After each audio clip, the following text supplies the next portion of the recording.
Hi, my friends. Welcome to Sort of Brilliant, a show where the characters are made up and the sorting absolutely does matter. My name is Rachel. And I'm her best friend and co-host, Lauren. Every other week, we're going to invade a fandom and determine whether your favorite character belongs in Gryffindor, Hufflepuff, Ravenclaw, or Slytherin.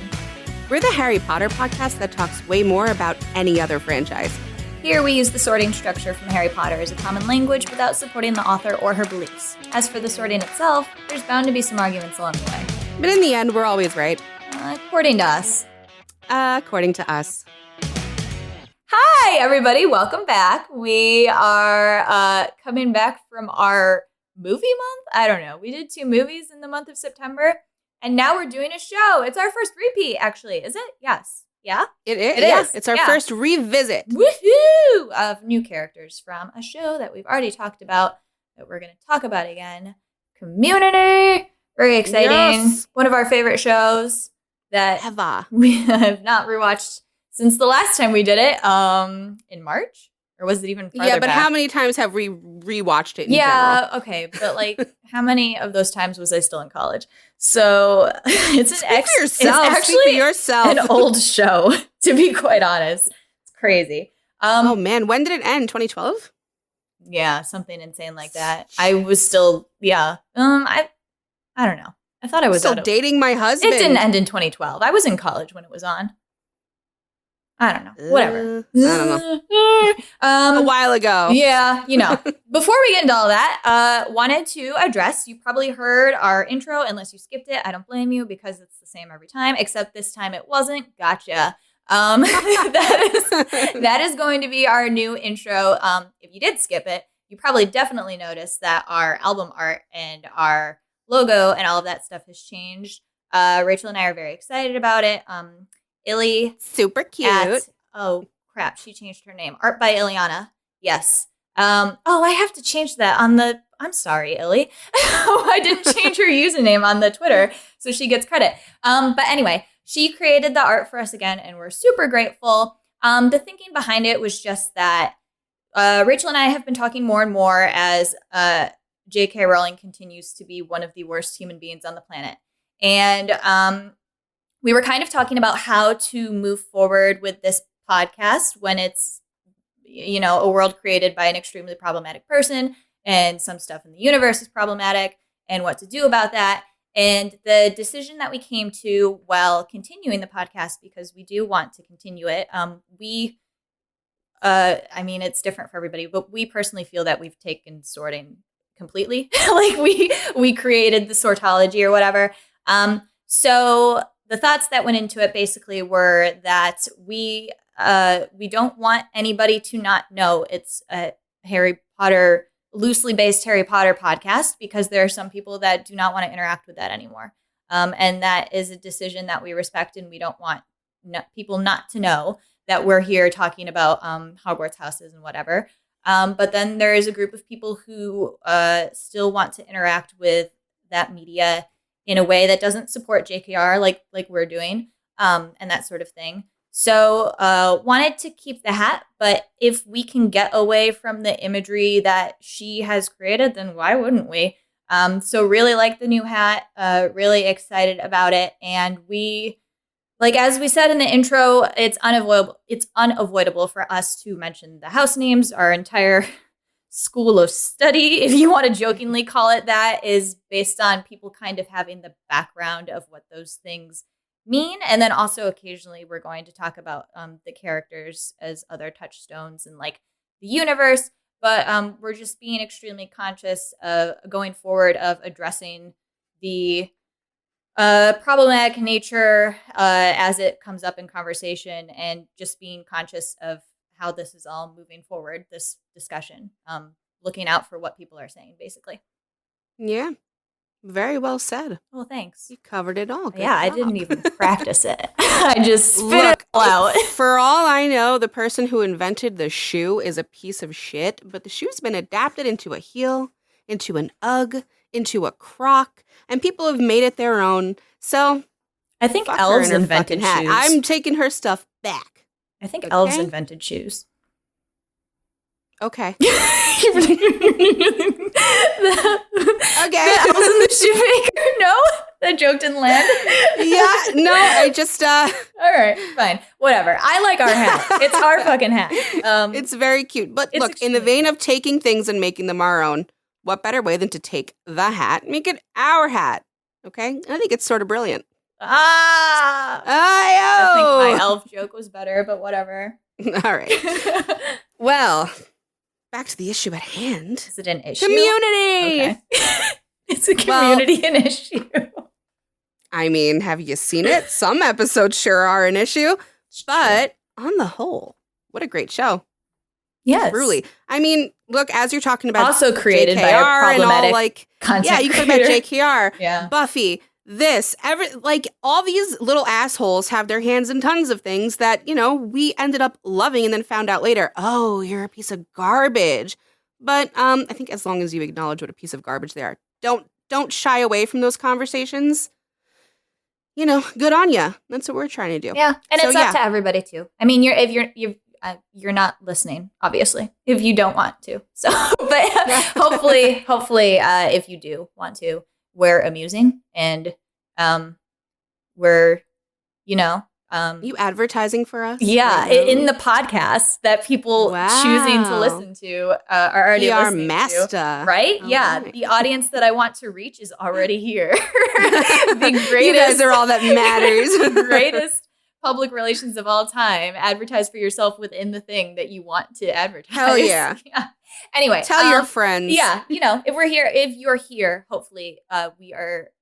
You are. I don't know. I was gonna say you're proud of us, but like, what kind of fucking sappy shit is that? No, you're aware that we align with, not proud, but like you're happy with the way that we're doing things, and of course, as we are extremely open to arguments about sorting, also extremely open to hearing thoughts about anything else. The floor is open. Yeah, we are not smart, learned people. I mean, we are not completely learned people. There is much more. For me, you could say we're not smart. Yeah, that's fine. I mean, it felt kind of against my nature to say that. I was having a conversation yesterday where I typoed the word probed, like I have not probed this discussion, as proved, like I have not proved. And I went back and was like, because it was Discord. So I was like, I edited my comment. That's not the word I meant. And the person that I was talking to, one of my huge friends, who's also a Gryffindor, was like, I assumed that you meant proved because you like to prove everything you say. And I was like, well, that's fair, but I meant probed in this situation. I'll never correct a typo. Either you understand or you don't. All right. Well, that's very, very, very telling. Anyway, last time we did community, we talked about Jeff, Annie, and Britta. So this time we're doing the rest of the gang: Troy, Abed, Shirley. Again, we're not sorting Pierce. Pierce is a Slytherin. I have nothing else to say. I don't know what else to tell you. You gonna tell me Pierce is a Gryffindor? Yeah, like, what are you gonna tell me? Yeah. He is. He's just not that interesting to sort or talk about. I'm gonna be honest because with he's you. an extremely one-dimensional, one-sided. Exactly. He's an old, like, that was the character that was the caricature. He was an old boomer, racist white man. Like, my daddy was mean and racist, yes. and now I am too. And sometimes I can maybe try to be better, but not really. Yeah. It's and like the show did do some, like, there were times that the show made me feel bad for him. Like when he felt left out of the group. In some aspects, I was like, sure, I feel bad, but in other aspects, I was like, Pierce, you're a racist old white man. And obviously this group does not want you around.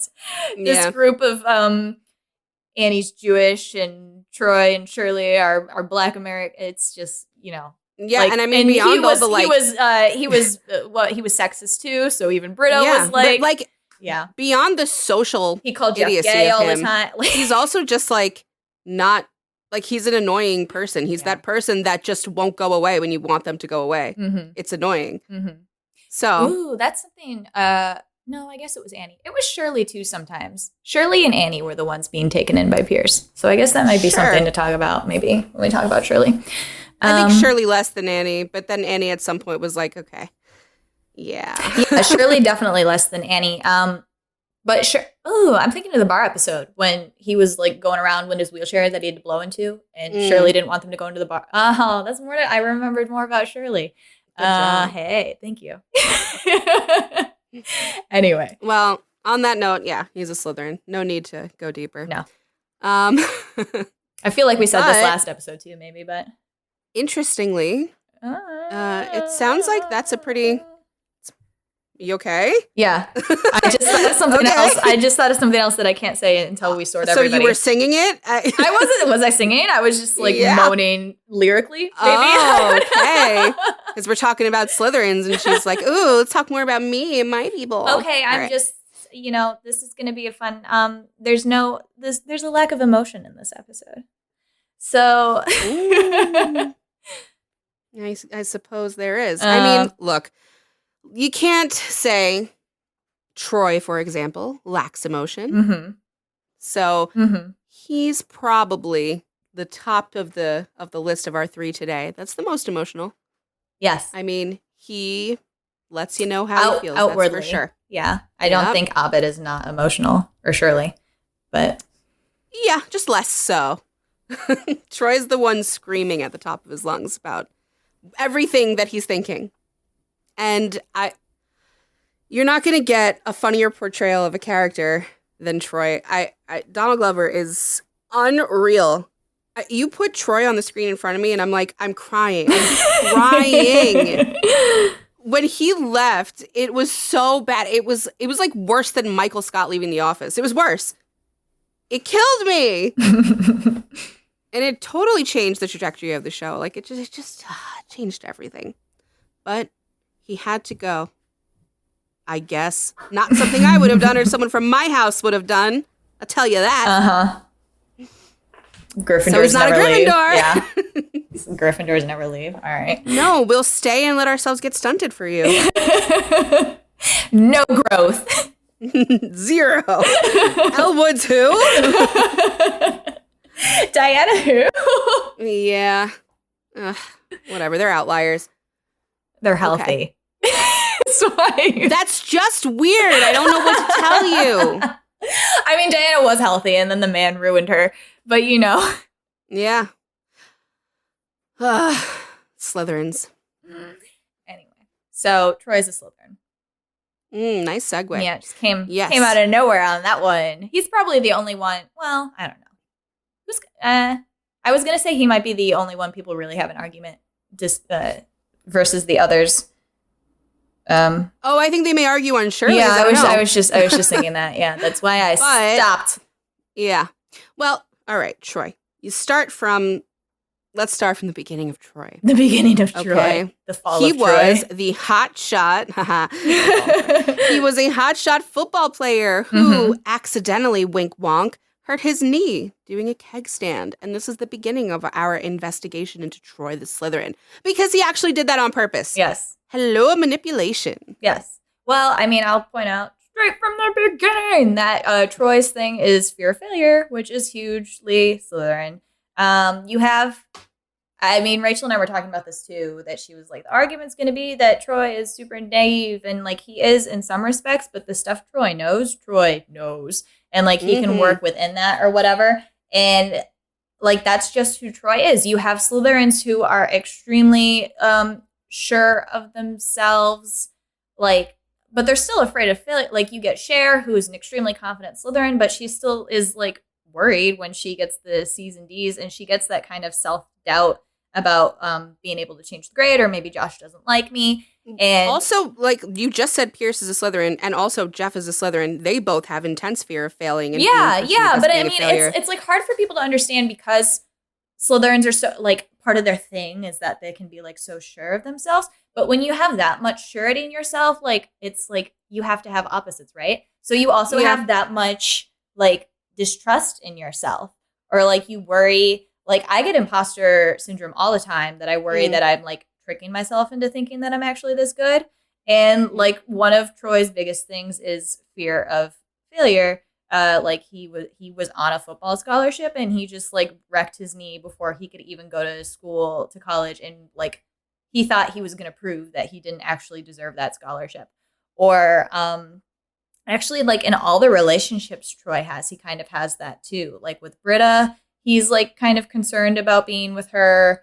And with with Abed, the couple of times that Abed does find another friend, like at the convention, the Inspector Spacetime convention, Troy's like extremely insecure about other people getting close to Abed, and like well, he just is a character who does not handle pressure well. He doesn't like being put in high pressure situations. This is why he fakes the knee injury and doesn't want to go to school or get that scholarship in that way. Yeah, but it's like, and this is why he's always having these emotional outbursts. Living up to like what people have built him up to be, or what he thinks pressure. He's supposed to be. Yeah, like, well, like, and like part of the thing is too, I was just thinking with Abed, like we were talking about how Troy could be the chosen one, and there is another aspect, but I was just thinking like Abed is so unique. I'm pretty sure Troy has this thing like, I'm the only one that understands Abed. So it's like when other people, yeah. So when other people are like, that I can't remember the name of the guy that Abed meets at the Inspector Spacetime Con, but he like is like doing the, like, he's like finishing Abed's sentences and blah blah blah, and Troy's like, you don't know him at all. Get away from it, like, So I mean, it's just, I don't know. Troy, like I said, Troy is very sure of himself in the things that he knows, but then the other end of the spectrum, he has like that fear of not living up to it. Or like we were talking about the episode that Pierce brings in LeVar Burton, who is Troy's like biggest like superstar idol, yeah. And Troy literally is like in the bathroom sobbing, like, I never wanted to meet him in person. Like, and it's like, it's a fear of failure thing, right? Like he's built up in this head who LeVar Burton is, and like, oh, like I can just imagine Troy going around like, if I ever met LeVar Burton, he'd think I was so cool, and like, blah, blah, and then like, but actually the reality of it is now LeVar Burton is standing in front of you, and Troy's like, I'm not going to be cool, and this is going to be awful, and like the whole thing is going to come crashing down. And what a big thing for Troy to feel like he's not the cool one in the room. I mean, he wore the Letterman jacket in the beginning, and like he gets called out for that, and then he stops wearing it because it's not cool anymore, man. Yeah. And he doesn't want to be seen as stupid or less than, or like he's not capable of doing something. So let me fake my knee injury. Let me wear this jacket as a security blanket, or whatever it is. He doesn't want to be seen a certain way. And I think it really stems from that. It's hard to live up to certain expectations. And like you said with LeVar Burton, it extends outside of him. He wants people to live up to his own expectations too. And he knows if you meet your heroes, that's not going to happen. So sad. And he's right. I don't want to meet any of the people that I have idolized in the past. Wow. Well, before you, okay? Before my time before Lauren. Okay, I was just, yeah, okay. All right. As a kid, Uh-huh. I don't want to meet them. Yeah. But, yeah, Troy is actually really friggin' smart. And yes, he's emotional. Yes, he does have these outbursts. But it's funny, I was talking to Lauren about this. She thinks that his emotional outbursts are manipulative. Yeah, a lot of the time. I never, ever read Troy that way. So, like, he just out of nowhere, he starts, like, screaming. I was like, why are you doing this? I don't know. Soul Train Awards for tonight, Annie. I see that a little. Yeah. Well, that's what I was just so in like it's the first season when Annie's doing the experiment of like for her class, like how long can people sit and wait in a room without I don't remember what the exact wording was, but like that's it. Well, no, but like without getting assurance that like something is going to be happening. Like how long will people sit and wait in a room without the thing that's supposed to be happening before they break or whatever? So Troy and Abed are the last two left, and of course Abed breaks the experiment. But Annie recruited them. I think she said there was free food or they get paid or something or whatever. But if like Annie recruited them. But I think she also did a little bit of her Annie thing. Like, oh, you guys are my friends. Help me with school. So Troy and Abed are the last two left. And Troy had somewhere to be that night. Soul Train Awards were on that night. Soul Train Awards. Okay, so he had something to watch. So he finally breaks. And he's like crawling across the floor, like dragging himself across the floor, screaming. He's like, Annie, why didn't you come back? Annie, I did this because we're friends. I don't know why you won't come back and tell us what's happening. Like, I thought that was a bit like he was leaving anyway. fucking can't. I can't with that scene. He's dragging his legs across the floor, screaming at the top of And his I lungs. feel like there's some sort of confrontation the next day where Troy's like, that was not cool. I missed whatever. Like, you know, so. Yeah, he was not happy. Yeah. And Abed breaks the whole thing. Mhm. But we'll get to Abed. Yes. For Troy, I do like, I'm sure that there are episodes that I'm not remembering where it's alluded to that Troy is like, I'm the only one who gets him. You don't get him. The convention one was huge. Like, he That's literally one, says that but to the guy. There are other instances Yes. where it's very clear. Like, Yeah. Annie breaks his brain with the Dreamatorium, and Troy is like, you can't do that. That's not how you do. Like, you're not handling this as well as I would have. Okay, I'm the one here who can handle that. Yeah. No, they like, the study group alludes to it. They're like, I don't know what weird thing they've got going on, like, you know. And I'm sure Troy internalizes that. He's like, yeah, nobody is as close. Or like, what is it? The episode where Annie who breaks his Batman, his Dark Knight DVD? Yep. Yeah, and then Abed's, but then isn't Troy like telling her like what like what to do? Like, yeah. And I think she keeps going about it the wrong way. Well, yeah, she keeps trying to trick him, and Troy's like, you just need to tell him. You just need to tell him. Like, just get it, like, you know. Or like, I was just going through like, they were usually the two that were like the end credit like scene or whatever, the really short like 2-minute, and it's Troy and Annie holding onto Abed while the janitor turns back the clock for daylight savings or whatever. And, you know, and Troy's like, it's okay, buddy. It's okay. And Annie's like, oh, if it makes you feel any better, we'll get the hour back later in the year. And Abed's like, no! And you can just see Troy being like, Annie, no! Like, that's not how you do it. Well, look, Troy can be manipulative as well, though. I mean, not just with the emotional outbursts, but like we were also talking about Old White Man Says, the Twitter account that he creates for Pierce, which is hilarious. And, you know, Pierce ain't too happy about it when he finds out, like, you made an account basically calling me a stupid old boomer. But eventually he's like, no, but really also Troy's like, you're like famous, it's fine, you know. But like, no, but like, what is like Troy? I can't even remember the series of events that like Troy just wants to get out of his house. Maybe I don't remember. He's getting used to living with him, and he can't believe the shit that's coming out of Pierce's mouth. But why he went to live with Pierce to begin with? Like because his father kicked him out. Okay, to live with his girlfriend. Okay, yeah. So Troy like like this old white man. Who's rich is like, you want to live in my mansion with me? And Troy is like, yeah. And then just tweets all like the racist stuff he says. Like, that's how he gets along. Or like, I'm thinking of when they go to Pierce's house for Halloween, and like Troy knows everything about the house. Like, he's running that house. Like, you know, like he's got it down. Like, he's taken advantage of this opportunity. Yeah.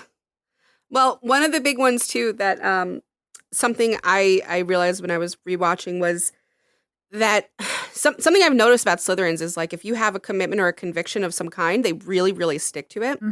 And the way that Troy was raised with his religion, they tell him no holidays, no birthdays, nothing. And though like Britta and Jeff especially are like, that's stupid. Have fun. Do fun things. Troy's like, no, this is my thing. You get me a cake that says, here's a random cake that means nothing in celebration of nothing. You know, like they get around it. They ended up having to respect it, though, because he is adamant on it. And, you know, he even waits till he's 21 to have a drink. And then even though he finds out he actually turned 21. But in the car with Jeff and Britta, he idolizes them. He looks up to them. They're so smart. They're so cool. And you know Troy wants to be cool. And the entire time, the whole episode, they're like, my bar is better. No, my bar is better. And they're talking about the same bar the whole time. And Troy's like, wow, you're drunk and stupid. And I've been idolizing you this whole time. And it's a very Slytherin moment where you can see that he comes into his own confidence a little bit there, where he's like, actually, I'm as smart, if not more, than you two. Yeah. There's like, it's also like alluded to. I don't really think we see Troy with many girls besides like Britta's his girlfriend for a bit. And Annie was obviously like obsessed with him in high school, but he's always dropping like tidbits that like allude to the fact that he is versed in the way of because he was a ladies' man in high school. Well, yeah, but like we don't really see it on screen because he's always hanging out with Abed, and it's like this romance. But he like he still taught like he names the monkey Annie's boobs, and like and I just saw another random like end episode where like he's playing Inspector Spacetime with Abed and they're like throwing wadded up paper balls at Jeff. And Jeff's like, how old are you? And he leaves. And then like a girl is standing in the doorway of the library, like staring at them. And Troy's like, hey, what's up?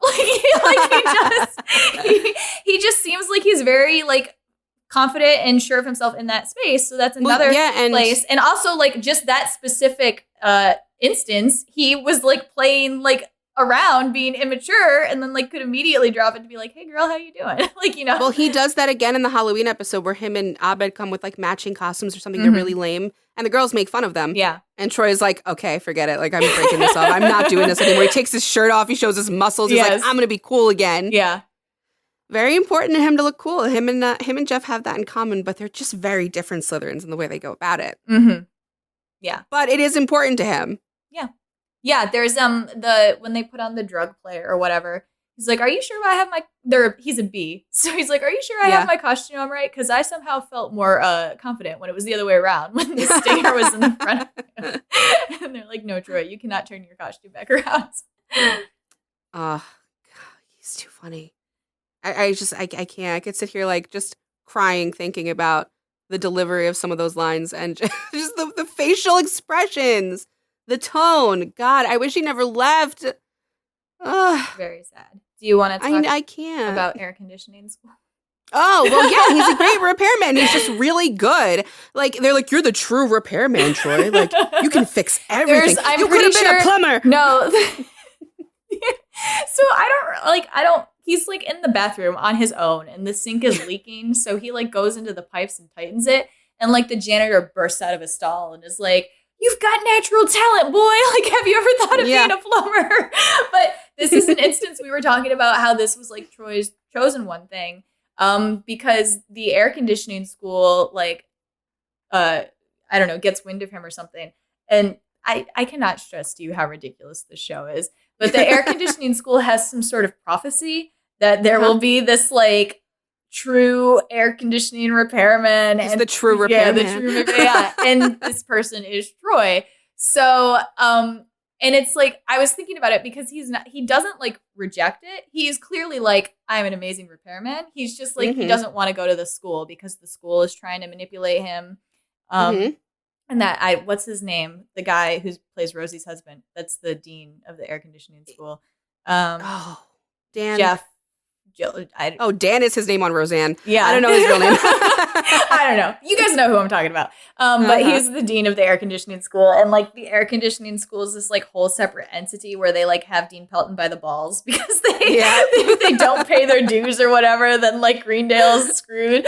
But so that like they're trying to manipulate and like blackmail Troy into joining the air conditioning school. And it's like this evil entity. And Troy's like, I'll never join you. And I like won't leave Abed was the big thing. And then he ends up going there for like a semester. I forget. It's because they're gonna expel him and Abed. I remember now. It's something with the pillow fort and the blanket fort. Like they're. Are you sure? Yeah. I thought it was with Chang. Yeah. It's because of Chang. Well, yeah, but that wasn't related. Chang's like they started a whole ass riot. Like they're in big trouble. I didn't think it was related to that. I thought it was a plan with Chang because Chang was like became the dictator and they had that whole plan to like take him down. They do take him down and then Troy can come back, but he has to leave them and join the. I didn't think it was the pillow fort that did it. No, it is. I remember. Oh, okay. We watched the show, Lauren. Anyway, you talk about the pillow fort too. The pillow and the blanket. Yeah. Fort. Well, maybe should we keep that because that can like segue that's why I didn't say it. Okay. So like then also Troy's ending, like as sad as it is for him to leave the show, and like last time we talked, we said Britta would be the one most likely to like get up and leave the group with like no problem, which is still true. Even though Troy is the one who did it, he didn't not have a problem. So like the reason Troy left is because Pierce died, and in his will he left Troy like $1 bajillion and his house and his boat, but he could only have them if Troy took the boat and sailed around the world for like a year, because that's what Pierce's dad told him he had to do. And Pierce cheated. He like went and lived in an island for a year and then came back and was like, I did it. So the will said that if Troy did this, then he could have all the money and blah, blah, blah, blah, blah. And Troy decides to do it. And it's like, it's not the money. even though I'm sure Troy is going to do some awesome things with the money. It's more like Troy is growing into himself. It actually is this arc of the fear of failure and like getting past that. Troy is like, I actually want I want to do something that I'm committed to. So like he didn't go to college for football. He like cheated himself out of that. He's like, I want to do something that I haven't cheated myself out of. So he decides he's going to do this and like hold himself to it to fulfill that arc, to do something and not be a failure and like actively make that choice. And there is like actually, so the episode right before he leaves, Abed is freaking out about it. And they play the floor is lava game. That's what he wants to do with Troy for the last time. And they have this big like talk at the end because Abed is like, I actually genuinely see the floor is lava. And I don't think I'll stop seeing the floor is lava unless you don't leave. And Troy is like, so what you're saying is in order to help you, I can't go off and be myself and do my own thing, because like we said at the time at the school, and like here's the other thing about Troy was willing to go on. Obviously Abed is like his person. Troy's willing to do anything. Abed wants to play any game. Troy's like right there with him and he's happy to do it, and he's not at all bitter about playing the games. Like in specific special instances he can be, but like overall generally as a whole Abed gets to lead and Troy is fine just playing whatever game he wants. But like I said here, Troy wanted to do something and he wanted to see it through. And he like this time was like, I'm not going to let Abed not let me do that. Like I'm going to do for myself. He chooses himself. He chooses Troy, which is also very Slytherin. So. Well, that whole conflict, it's different in the comment that I made about Britta that time. And I was worried about that. I brought that up to Lauren. I was like, man, I said that. I said Britta, the Ravenclaw's the one who could end. No, that's still true. On a boat, whatever. But yeah, it's the circumstances of it. It's that Troy is actually conflicted about doing it. I feel that a Ravenclaw would be a lot less conflicted about doing it. They wouldn't sit there and play one last game of Floor is Lava with their best friend to make them feel better, to make themselves feel better about this big journey they're embarking on. I think they could just go if they felt like, yep, goodbye. I have the Hawthorne white shares. No, if Britta got a call from like an anarchist group in another country that was like, we need you here for this, Britta'd be like, see ya, losers. Like she'd be off Peace on a out. plane. Yeah. Yeah. So it's definitely different circumstances here. So, and that being said, like I couldn't see Troy as a Ravenclaw anyway. The argument just doesn't fit for him in general. No. Yeah, no. I don't. And I love that you said his person is Abed, because every Slytherin has a person or people, and totally Abed forever. I was just deserve so much more time. It gets a little hard with Troy too, because it's like, what's his goal? Like, what is he trying to do? But that's his whole with problem. His life. He doesn't have one. Yeah, I think, but it's hard because it's like that's what a Slytherin is. But I think that's what gets you with Troy, though. He is looking for one.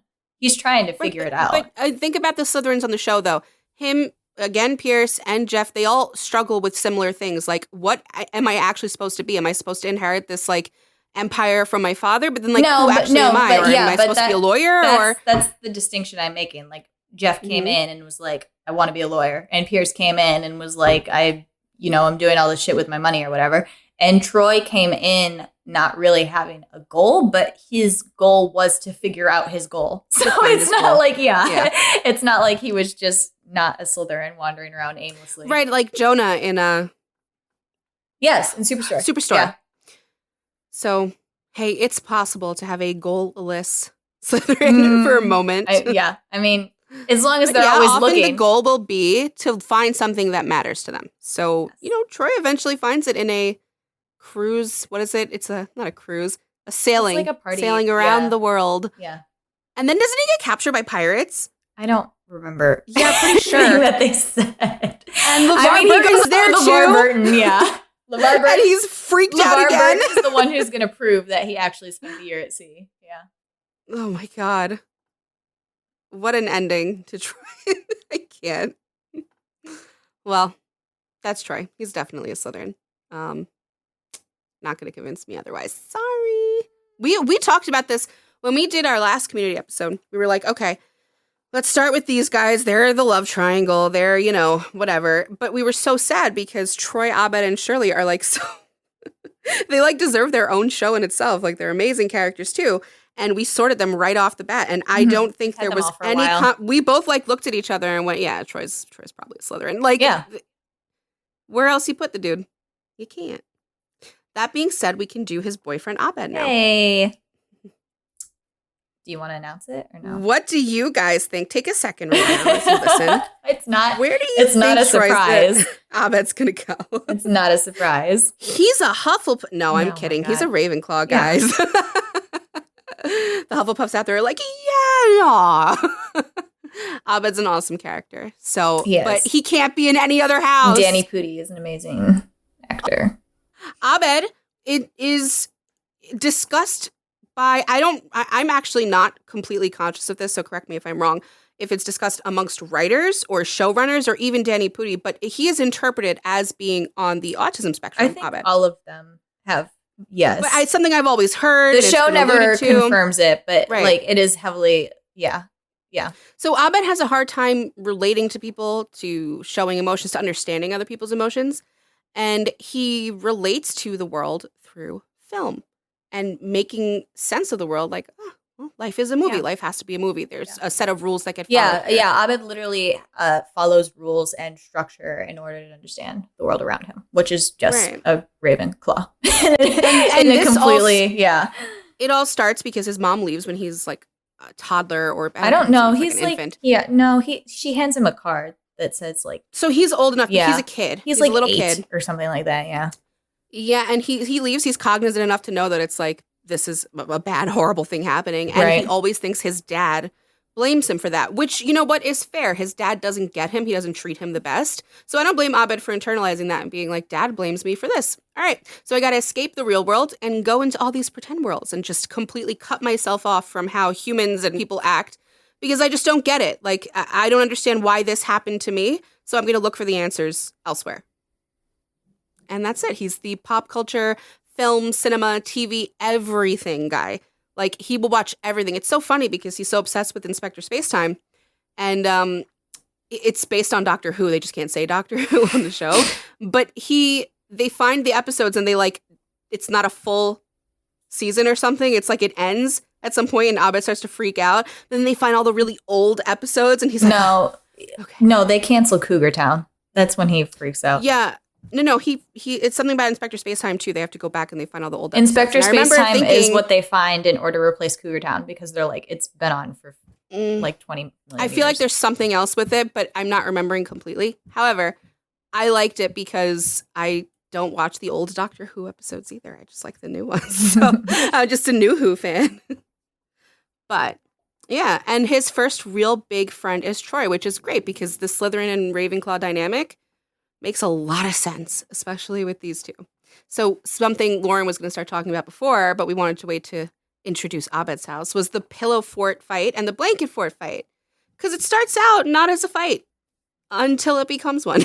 And they handle it very much like a Slytherin and Ravenclaw. It doesn't matter anymore that they're besties and best friends. They're like, no.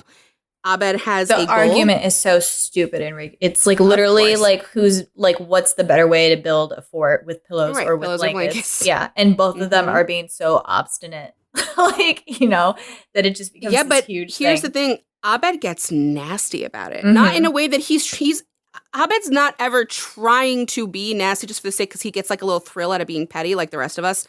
He realizes tactically he has to hit Troy where it hurts. And he tells people like he is over emotional and he has a fear of being stupid. So let's play on that. Yeah, Like, very tactical, Abed. strategery, What did you say? strategery. Strategery. Yeah, it's what it is. Yeah, Well- he doesn't see it as like. Here's the thing about Abed too. He's like, well, now we're in the game. So like when they do paintball or whatever, like when they do the Star Wars one, he's Han Solo. And like he goes so far as to make out with Annie because that's what Han Solo would do. And then the second the game's over, he's like, done. I feel nothing. So like, yes, he's in this huge fight with Abed about pillow forts, But he's like, I'm in the game. I'm a general in a war. This is what a general would do to the enemy. So he doesn't. I don't really think that Abed really like sees it as being mean. He's like, it's an observational skill. Yeah, he's like, this is the role that I play currently in this in this like structure that has been built. It's what makes him one of the things that makes him so smart is that he's able to look at you, assess the situation, understand what's going to happen. Like he's always 10 steps, he's streets ahead of them all the time. Yes. Because he can predict their behavior because he's like there's tracking their fucking cycles. There's that one episode where he like says the lines, like he says what Jeff is going to say. Yeah. He's like, we're in a rut. This is the bottle episode. Bottle episode. Yeah. But like he says everything everybody's going to say. And, and it's like Troy is amazed by it. He's like, whoa. And like everybody else. Yeah. So pissed off. Yeah. And you know what? Girls like it. Girls like Abed's thing. I mean, Annie was really into that Han Solo thing, which made me ship them. Yeah. I wanted it so bad after that. Oh my God. But it's like he got me too. The episode where he's creating the documentary too and becomes like the Christ-like figure. Yeah. And like the entire school is all over him. And like the second he's like, documentary is not going to work, he pulls off the wig and just like walks away and literally does not care about all of these women that are like after him. He's like, game's over now. Like moving on to the next thing. He just doesn't care until he does meet a girl that he does care about. I think. Yes. Is it Brie Larson? Brie Larson, yeah. She's Rachel on the show, though. Mm-hmm. And of course you remember that. She gets him. Yeah, hell yeah, I remember that. She gets it. And Troy helps him out with that. Yeah, he does. Yeah. Troy and Abed just get each other. This is what's interesting about their Ravenclaw Slytherin dynamic. Other people do not get them. And here's the thing about these houses. They don't care that you don't get them. They get each other. They don't need you to get it. And if they let you in, Annie, into the what's it called? The Dreamatorium. The Dreamatorium. If you don't get it, you got to get out or you're going to break something. You're going to mess it all up. Mm-hmm. They're in their little game in their own little childish world, and they're putting on a morning TV show to everyone who is no one. It's not real. No one's actually there. And they're sitting there every morning doing it. And they have guests come on, and they don't care if the guests are like, what the hell? Who are you talking to? And they're like, back to you, Chris. Like, they don't care. They're playing a game always. Yep. You don't have to get it. No, it's just like Troy has fun, obviously, but this is how Abed does life, and Troy loves Abed, and he's just happy to go along with it. And Troy is like a kid at heart, so he's fine living TV life. Like he's totally, They're oh my gosh. I'm sorry. So when Pierce dies, in his will, he puts like some damning stuff about everybody else because he's an asshole. So sorry, I'm remembering the lines and they're really bad. I don't want to say them. No, the lawyer is like, do you? Well, okay. First of all, when they're in anthropology class, they have this handshake that they do, right? So when they're in anthropology class, Pierce is trying to convince them to sell him the handshake, and they're like, no. And so Pierce keeps like upping the amount of money that he's going to give them in order to do the handshake with him, because it's like Pierce, he's so like he feels left out. He wants to be, so he fixes that with money. So finally, it like gets to the point where he makes them an offer where they both say okay, and then they do the handshake with Pierce, and they're like, it's dead now. But anyway, that's totally in character to both of them, right? Like just the way that they see things and that they do things together. But so at Pierce's funeral, the lawyer's talking to Troy, and it's like, Troy, do you confirm that you made up the secret handshake that you and Abed do all by yourself? And Troy's like, yes. And the lawyer's like, have you ever heard of this YouTube channel called I don't know, things to do with your best friend or something stupid like that? And Troy's like, and Abed pulls up the video, and it's these two guys doing the exact same handshake, right? Yeah. So it's like, I can't even look at you right now. And Troy's like, then just know that I'm crying. And Abed, I cannot remember his exact words, but he's like, I forgive you in order to skip the arbitrary, like, hurt retaliation and like following comeuppance or something like that. And then the lawyer follows up with Abed, and I don't remember what he says to him, but Abed's like, okay, I guess we're doing it anyway. And it's like he's like, it's not even that Abed just lives life by the TV structure. The life allows him to do that. Like This is the thing with Ravenclaws, man. I know. It just works out for you guys. Yeah, I know. He like you hear me saying it, right? You're like, okay, Abed lives his life by like soap opera rules or like by reality TV rules or by sitcom rules. And you're like, yeah, he does. And then life acts like a sitcom. Like you're like, I don't know what to tell you. That's what happens for him. Like, he knows the structure of TV, so he knows the structure of life. Everybody falls into it for him. Like, and he's right though, because people and it's not are even predictable. Yes, and it's not even as ridiculous as it sounds. Like, yes, Community in itself is a sitcom, so you're like, of course it's falling into sitcom rules, but it's not doing it like. Community is a caricature, and the places that Abed sees what the show is going to do is not a caricature. It's what life is. Like, yeah.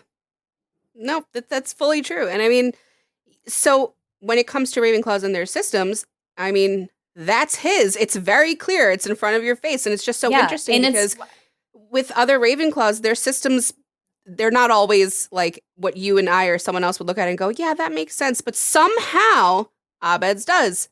Yeah. And yeah, like Lauren said, okay, it's a sitcom. It's like meant to be whatever. But I can actually see someone like him in real life succeeding and like not even doing it to be manipulative, but manipulating the situation of the people around him to fall in line and to just follow like, oh, okay, we have to calm Abed down. He's in his cartoon world right now. Abed is literally like, this is how I see the world. And people bend. So when you surround me, this is also how you have to live the world because this is just what I'm going to keep doing. And remember the psych test? He's the most sane one. Yeah. Like, yeah. He is. He's like the smartest. He is the smartest one of all of them. He makes the most sense. And like, this is what we talk about with Ravenclaws too. We see Ravenclaws Ravenclaws hate hypocrisy. So when they meet a system that works better than their previous system, they will adapt to follow this new, most logical system because they cannot stand hypocrisy. Abed never will because it will never break. It will never break. It's always going to be like that for him. Like, it's always going to be okay. The only time that kind of happens is when he's adopting a new personality or a new character. And then he goes back to regular Abed. Like when he's evil Abed or whatever for a second. Yeah. Like, Jeff snaps him out of it. When Annie like breaks the Dreamatorium, when she starts like turning on the tape. Yeah. He comes back. Yeah. Like it doesn't stay long, but he will call out hypocrisy when he sees it. And everyone's always like, holy shit, Abed had that in the whole time. Like, yeah, he's been studying you, dumbass, the whole time. He knows what you're going to say before you say it, what you're going to think before you think it. Like, God, imagine how boring people are to him. Yeah. No, that's why Troy's so fun. Well, I know, yeah. Well, but you were saying, what's her name? Who comes in season 6? And Abed's Frankie. like, he's like straight up like, we don't need a new character this late. Right. And he like just does not interact with her. He just doesn't care. Yeah, he's just like, you're not part of my show. He's great. Like, what better person to have as your dungeon master in Dungeons and Dragons? Really? Like, I have never been able to get into that game, but Abed's portrayal of a dungeon master made me want to. I just saw the scene where he like makes Jeff flirt with him, like in character, and he actually pulls out Jeff, like Slytherin Jeff. And I just feel I don't know how to like articulate it, but it feels very Ravenclaw to me. So. It does. I mean, it's fair. I really do think it's fair to say he's the most normal, the most sane of all of them. I was actually with the Dungeons and Dragons too, like the first one when they're like versus Pierce. So like Abed has to go off to the closet and like do Dungeon Master for Pierce and then come back. Yeah. And there's one point where Pierce he takes the sword or whatever. So they're like, Abed, do something. And Abed's like, I can't, I'm impartial. I'm just the storyteller. And you're like, you could go back to Pierce and tell him like this didn't, but he's like, no, I can't. Like, this is the story currently, and it has to play out the way that it plays out. He's ridiculous. I love it. He's like, Jeff thinks he's the puppet master. But if Abed wanted to be, he could very easily be the puppet master of Jeff especially. Because Jeff is very emotional and very susceptible to like certain things and very annoyed by Abed. He makes targeted well, like they're not targeted. He literally just says observations about Jeff, and Jeff's like, like in the heart. And he like, I think he tries. I really do think all of them, but especially Jeff, just like don't acknowledge that part of Abed, because Jeff's like, if you acknowledge it, he'll do it more. Like just don't acknowledge it. It's not a thing that's happening. And just let Abed do Abed. Like, yeah, it's Abed's thing. Just don't, like, whatever. And he gets him the suitcase from Pulp Fiction, and then he gets, like, he tries so hard to get Abed and to like be there for Abed, and Abed's like, I'm in the middle of a bit. Right. This is it. This is reality right now. This is the bit that I'm doing. I don't care about the bit that you're doing. Right. Ravenclaw. Fucking ridiculous. But it's just every single one we've done so far, the world bends to them. The world somehow, it just like, it works for them. And people around them don't think that they are, like, people around them will, like Britta or Charlie from It's Always Sunny, they'll look at them like they're crazy. They'll all talk amongst themselves and be like, yeah, that's the crazy one. Yeah, that's the weird one. But Charlie's running the whole goddamn bar. Britta actually is very smart. Abed is a genius. He's smarter than all of them. And the world will just bend. It really will. I can't with Charlie, with fucking Dennis and Mac having that conversation where they're like, well, let's just not invite him. And Charlie's like, yeah, don't invite him. They're like, we're talking about you. Who do you think we're talking about right now? Charlie's just like, well, I don't want it to be me, so continue. Like, you know, like the world is just gonna work out that way. It's just gonna happen, and it does. It really does for every single one of them. We have a couple Ravenclaws coming up too, where this is also the case. It just works for them. I don't know, like it just must be the way that they view the world in structure. So they just and it's like. And it's so, because, like, Slytherins can get things to work out for them, but we have to, like, you know, be the step ahead and, like, blah, blah, blah, blah, blah. It's you have to work harder for it. Yeah, it's not, I don't think it's natural. I don't see the world as a structure. I take it piece by piece. So then I have to react to that piece. I think Ravenclaws are just, like, and also, like, they are more rigid. So it's not, like, a Slytherin where I'm going to adapt and take that piece by piece and react differently to each piece. Ravenclaws are like, if this is the situation, this is how I'm reacting. And they're like just so immovable that everything else has to be like, all right, I guess this is how it's going to go. Or it's going to blow up, which we also, like we see with Abed too. Like the entire situation blows up. But like with Professor Duncan, when he like doesn't want to do the claymation, like, you know, it just, the whole situation blows up. But, and like, that's the thing with Abed too. I guess his truth, whatever you want to call it, like he wants to start making these worlds for other people, and that's the job he gets. He gets to go be a filmmaker. So you know, it all works out for him. It really does. I can tell you right now, I would go along with everything for Abed with no questions asked. I'd be like, yep, we're playing this game today. Okay. Yep.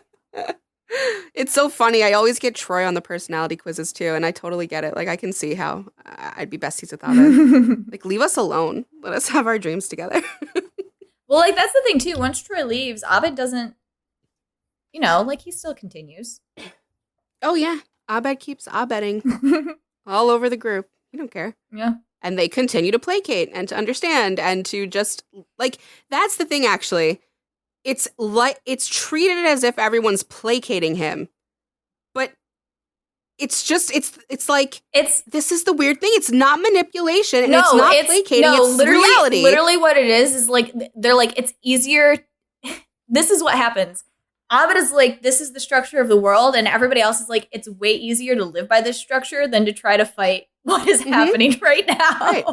But my thing is, it's not. No, it's not manipulation. They're just like, it's just easier not to fight. Like, he has made this structure. He's made it. This is how everything has been set up. And like, it's so much harder to fight against it. They will exhaust you into. Like, you see the Slytherins do it. Like, Jeff does it, and he'll do it, and he breaks out of the structure. But he's so frustrated by the point that he gets out. Like, is it really worth it? Like, you know, right? Just do it. Like, yeah.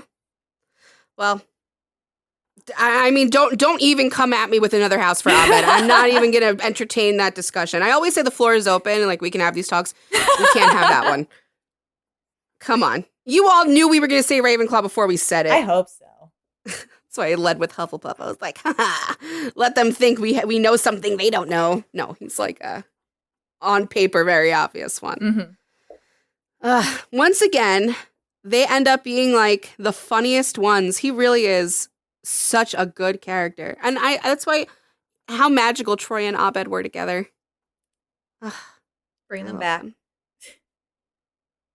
Even at the table reading that they did later. I know. On YouTube. Do the movie.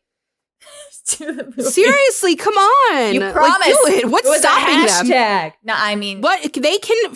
I will give them money.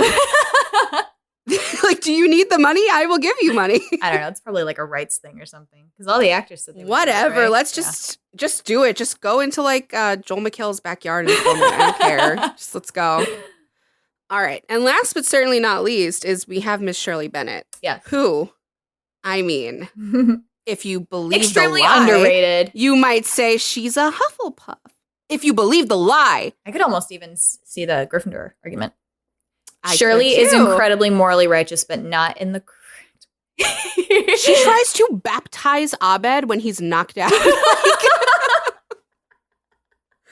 It's can't with so her. here's the distinction we need to make right now, because Shirley is morally, especially religiously morally righteous, Uh-huh. but it's so hard to word this distinction. It's not what Shirley thinks is the right thing for the world. It's what Shirley thinks is the right thing for personally her. Like, you know, Mhm. it's not like a moral conviction she holds for like, I'm struggling here. Like, you know, like Tony Stark or like, you know, yeah, I don't know, Bucky Barnes. I'm just naming all these Marvel. Bucky Barnes, Dean Winchester. They're easy that way. Yeah, I know. But like Dean Winchester, like, you know, they're like the moral righteousness is like, what can I do to help the world? Shirley's not doing any of that shit. She's just like, you don't believe in Jesus? Bad. Like, you know, like Right. It's not that type of thing. That's not what Well, this is why Britta can't stand it sometimes because self-motivate. Yeah. it's religion is like, look, Did we say Slytherin? She's a Slytherin. She's a Slytherin, yeah. But religion can be rooted, all religions can be rooted in some hypocrisy. You can look at them and go, that's so hypocritical. Yeah. And like Britta can't stand that. Mm-mm. And Shirley's just flat out like, it's not hypocritical. This is what I believe. Like, the Bible doesn't recognize divorce, Britta. I'm getting back with him. Like, and she means it and sticks by that shit. She's gonna do it. And sadly, as Lauren and I were just talking about, I tend to block like the last season or two out of my head sometimes. I think the first 4 are incredible, and the last 2 are just like, oh, I just have to see what happens. Even with some like magical, wonderful things. But still. And there's some good episodes. She just gets such a shitty ending. She does. She gets a shit They end of don't the stick. ever give her back her husband and kids, which was her whole thing. Yeah. And this is a Slytherin thing. They are her people. Mm-hmm. She's not there to be besties with these people on campus. Like, she loves them. She has a bond with all of them. But she's there for a better life for her kids, for herself, though, too. Like, it's not, she could have went to school to be like, I'm going to be a teacher, get the summers off with my kids, whatever, that's practical. No, she wants to be a businesswoman. She's going to be a businesswoman. And I mean, she has this thing too, right? Like with Troy, she is scared of failing. She is terrified of it. And then the show makes her do that. Mm-hmm. I'm so sorry. We missed something big with Abed. I was just thinking of, because I'm thinking of Shirley baking. Well, we could talk about them together. Okay. Well, I was thinking of the chicken tender episode when the entire group takes over the kitchen and infiltrates, and Abed's like the head mob boss or whatever. And like, I was just thinking of how it ends the second that Abed like lost interest. He was like, nah, all right, we're not doing this anymore.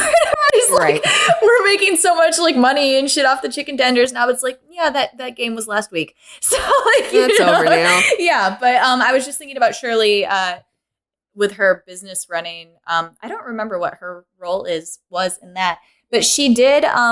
She's like a really good baker, cook, or whatever.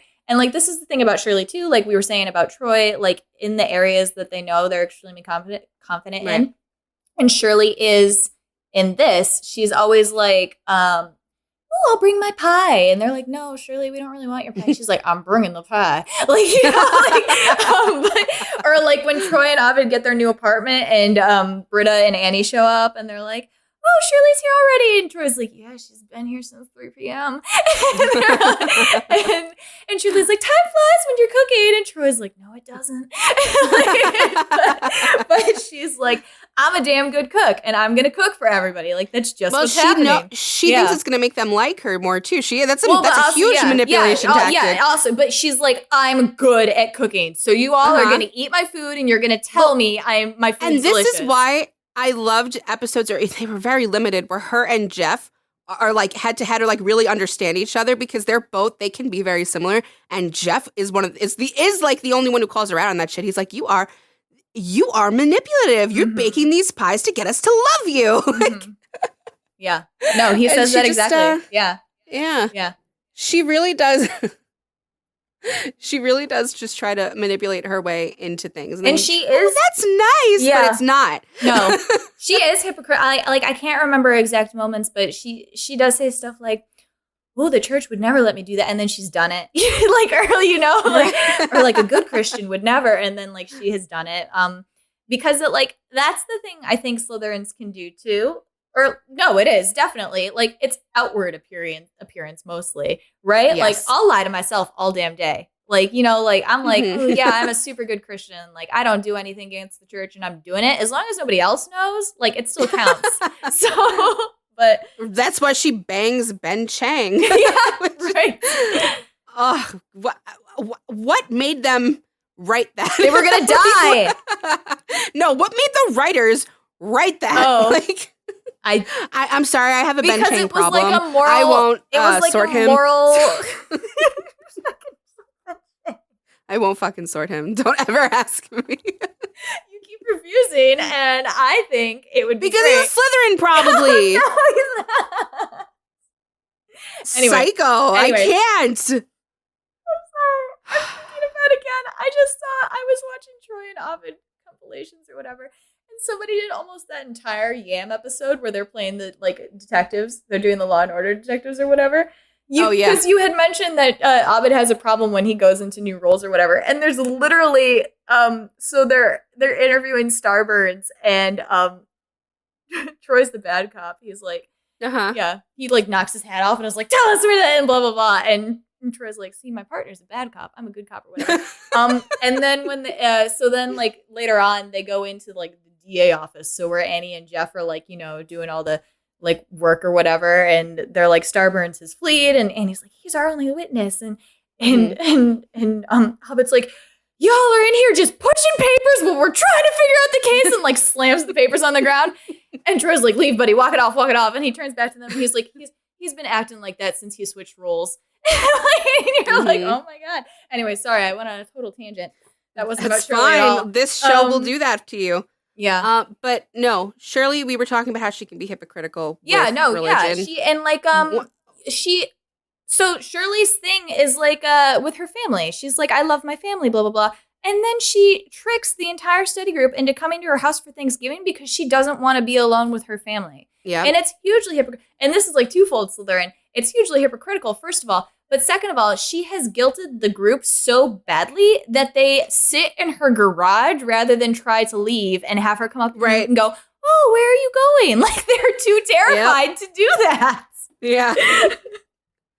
But, she does, she is, like, you see Jeff being the one that gives advice all the time, or, like, is the person who comes in with the answer. But Shirley is very often that person if you'll give her the opportunity and fucking listen to her. Mm-hmm. Like, if you remember when Britta's going through the whole thing with Jeff, she's the one, Shirley's the one who's, like, watching it all go down. Like, she's really enjoying just watching all these things unfold. She loves watching drama. Annie with... She's just like me. She doesn't want to be a part of the drama, but she'll watch it. She'll be like, yeah, exactly. Good shit. And give all of her unsolicited opinions on it. She just wants to tell you what she thinks. And a lot of the time, Shirley is right. But this is the thing. She doesn't get that credit. When Slytherins get hypocritical, this is the thing. Shirley does do this. She's not tolerant of other people. She's just not, especially with religion. She cannot get over the fact that Annie's Jewish, that Abed's Muslim. She wants to convert them. Like she me. Can't. Yeah. I don't understand. How are you thinking a different way than me? I don't get it. And oh my gosh, here's the thing with Shirley is hypocritical too. When they go to the bar, she doesn't want to go because there's pictures of her like wasted on the wall. Yeah. And she's like, I don't want them to know that I'm not a good girl. And none of them would care if she didn't always hype up the fact like, I've never done anything wrong in my life.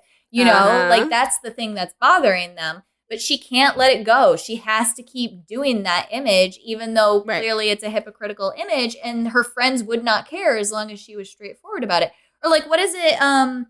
When they all get high in the woods and they're puppets, I think the thing she admits is that she forgot to pick her kid up from school. She left her kids at the store. Yeah. Yes. And like, and she cannot stand the fact that they might see her as a bad mother. And they're all her friends, and they would all understand like what she's going through and all that. But she like cannot have it. She'd rather lie about it and like be like, I'm the best mother. And like, you are a really good mother, Shirley. Like, you don't need to do this. But well, she struggles with that, with those things. And she also struggles with the ending marriage too. She really can't handle it in the beginning. She really doesn't want to accept that it's going on or that he did that to her. And she'll make excuses. And eventually, also like she does stand up to him though. And, and we did talk about this. Like, yes, Jeff introduced her husband to the stripper that he cheats on her with. But Jeff didn't know who this man was. He didn't know he was married. He introduced a dude at a bar to a stripper. True. And Shirley chooses in that moment to blame Jeff for it. And Jeff rightly is like, how is this on me? Your husband cheated on you. I did not make that choice for him. Like, you need to get off of me because you can't, it's again, like trying to be hypocritical. She's like, oh, Andre didn't do anything wrong. This like really bad man introduced him to the stripper and he was manipulated. And Jeff's like, no, something awful happened. And she has to accept reality of what happened to her, even though she's the person that happened to. For this, Shirley, I'm sorry, you are in the drama. We don't want to be, but for this time it is, and that's the hardest thing that she really struggles with that. So I noticed, or I thought that one of the major Slytherin things about her is getting back with Andre, and you wouldn't think that, right? Because a lot of us look at like, my spouse cheated on me, I'd be done. Like, that's it, I'd never go back. Like, it's a weakness to go back or whatever. Shirley doesn't see it that way at all. And even though her friends, you can see, especially like Annie and Britta, they don't like it. They're like, don't go back to him, whatever. And she's like, first, it's the Bible thing. Like, the Bible doesn't recognize divorce. But really, it's that she built this family with him. She makes him prove himself to her. And he does. And he changes. He fixes himself. Yeah, they live together with the baby, don't they, for a little bit before she, like, accepts his... Yeah. She makes him get his shit together first. Yeah.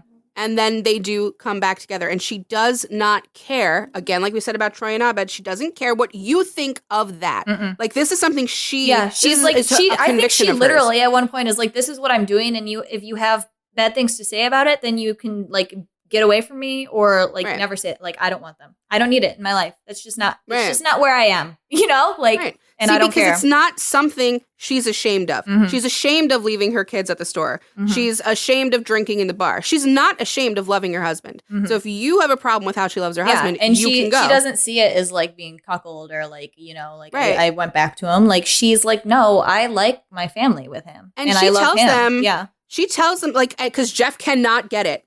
He doesn't get it. And she's like, and I'm like, I'm not leaving my business for him either. Like, I'm still going to do all that. And she also says, I forgot, I forgave, I didn't forget. Right. Like, don't forget that, Jeff. But people do deserve second chances. And she really, really believes that. Right. So, and you know what? She's not this, like, ignorant, hypocritical, bad person. Even with the religious stuff, you can hear that about a character and think, oh my God, she doesn't like that they're, like, Jewish or Muslim. That's horrible. But it's not, she's not sitting there being, like, bigoted to their faces. It's just that she has it in her head that Christianity is the right way. That's whatever, just like Troy does with his religion. He's not going to go against what it says. This is her belief system, and it's how she sees the world through it. And she doesn't get, like a lot of Slytherin, she doesn't get how you're not seeing it that way. I mean, it's like, it's no excuse for bigotry at all. But like, from Shirley's point of view, she's just like, I don't understand how people don't have the relationship with Jesus that I do. She's like, how are you? And Britta calls her out on it a lot. Yeah. Something important to note about the show that I really appreciate is, even though they write these characters as doing and saying like terrible, ignorant things from time to time, someone else always calls them out on it immediately. Like, they're not getting away with it and letting the joke land and whatever. Someone else is going like, that was shitty. Yeah, even I think, what is it, Britta's infamous line that's like, I can excuse animal cruelty, like what it... No, I can excuse racism, but I draw the line at animal cruelty. Yeah, Shirley's like right there to go, you can, she's like, you can excuse racism? What? Yeah, no, she's literally like, you can excuse racism. Or like, I cannot remember what the situation is, but it might be Pierce. He calls Shirley and Troy you people, and both of them immediately are like, you people? Like, yeah. Right. Yeah, it gets called out. Or when the dean characterizes her, he characterizes all of them, but he does it with Shirley, like he does the really harmful like trope of, oh, sassy black woman. Yeah, and like the mom. He's trying to find Yeah. a word, and she goes, the word he's trying to find is sassy, and he really better not find it. Yeah. So like they call it out, which is so good, because I've seen a lot of other shows where they just let the ignorant joke land and then that's it. Like, haha, the punchline is they're shitty.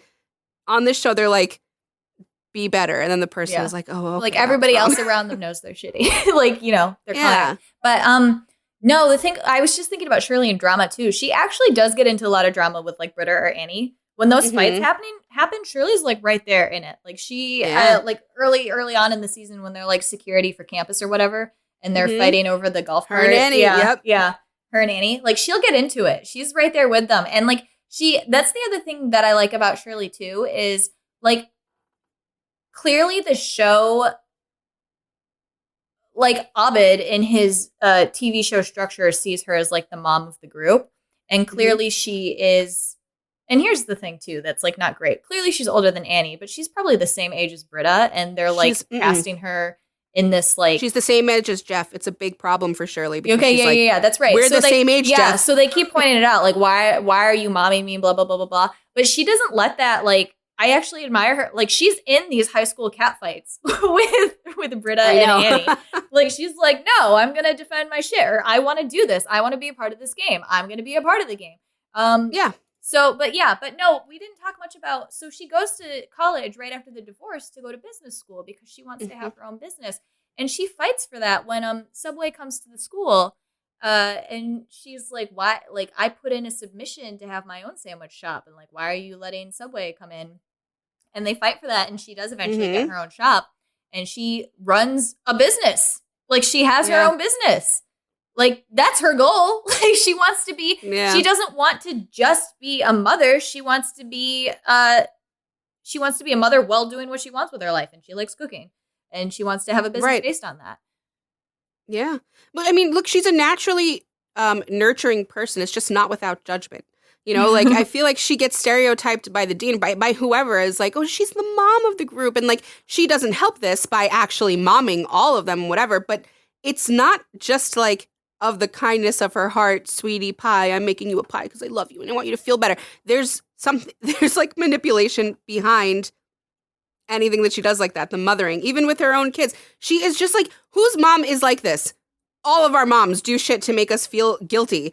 Like, I mean, all right, maybe I can speak for all of you, but there's a reason there's this stereotype of the mother in media, like Emily Gilmore's mother or whatever. There are these moms who just guilt the shit out of you.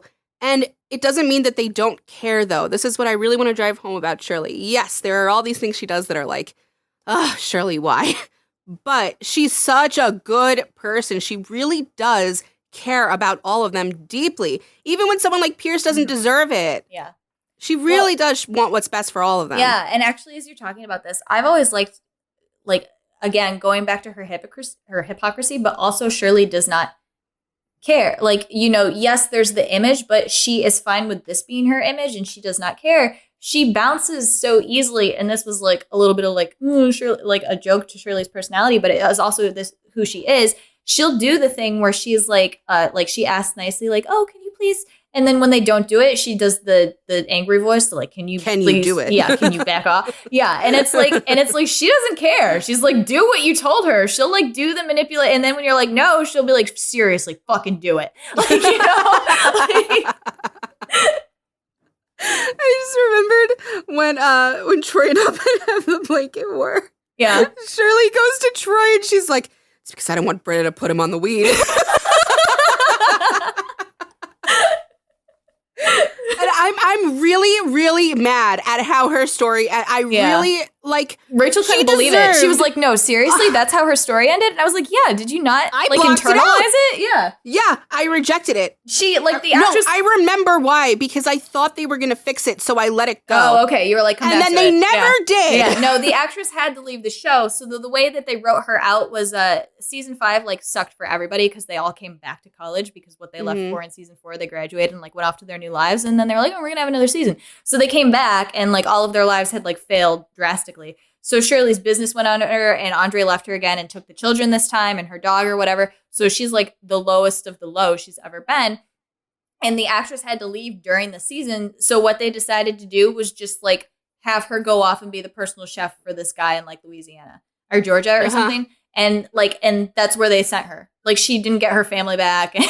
And Rachel was like, "Are you kidding me? I reject this." Yeah. I reject it completely. Shirley deserved to be the next Subway.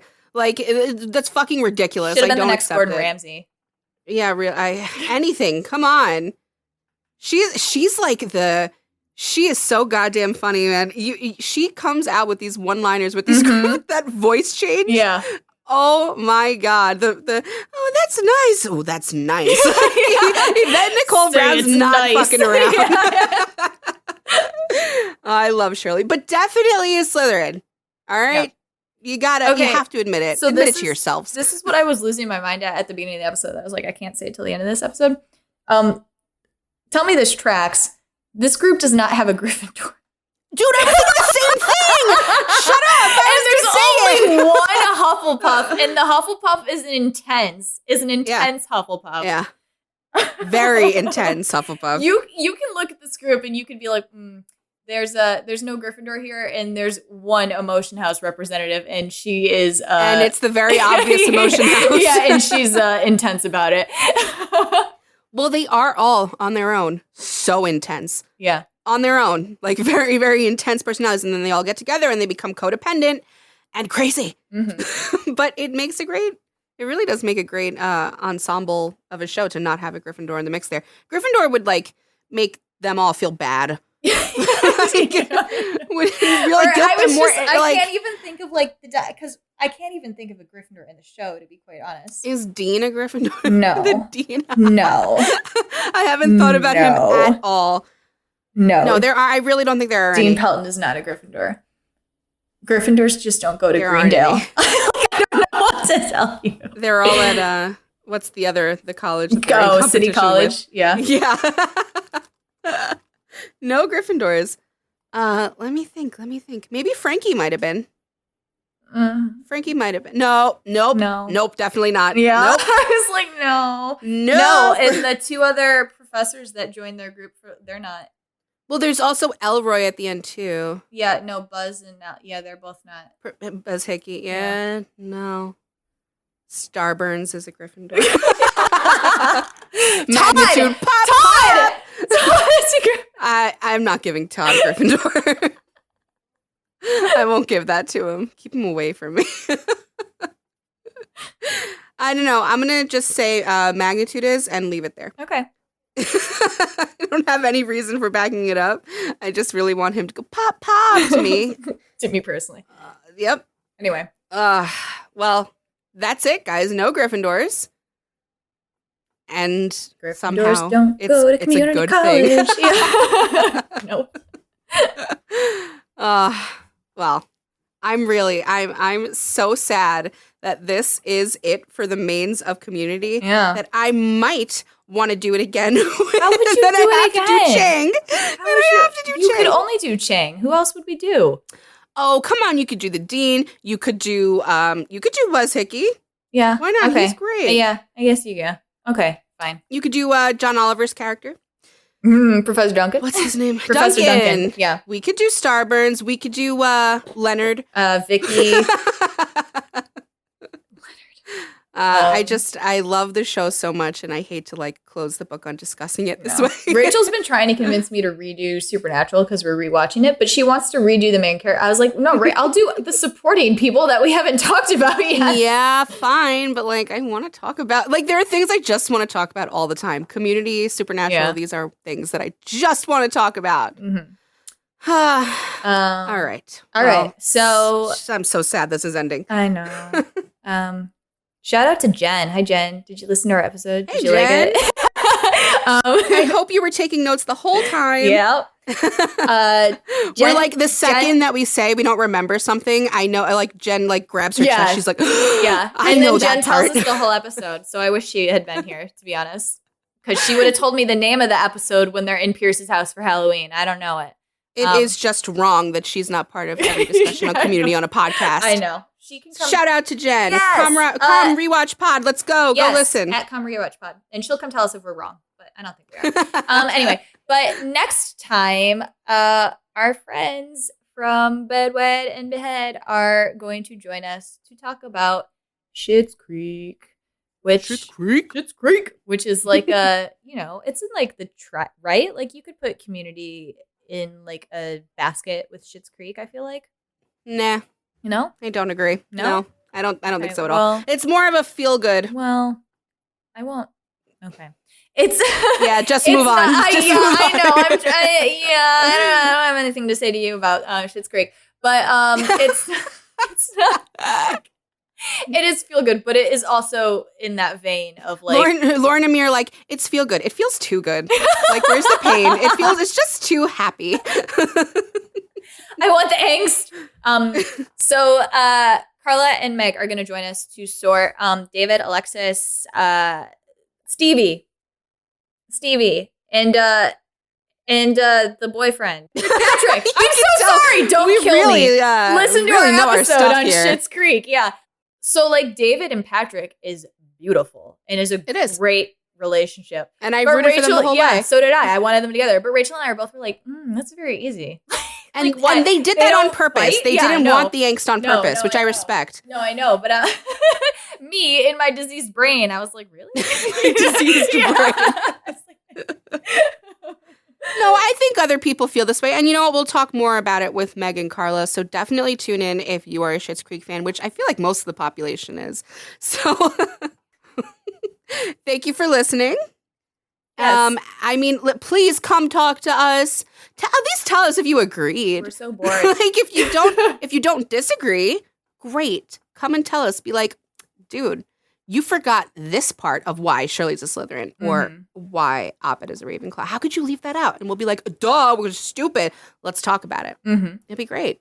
Yes. Let's chat. We always want to talk about community more. So come find us on Twitter and Instagram. Thank you as always. Wherever books are sold. I mean, podcasts are aired. We need to not dive into writing a book. All right, guys. Thank you again. Bye. Catch you on the flippity flop. See ya. Thank you for listening to Sort of Brilliant.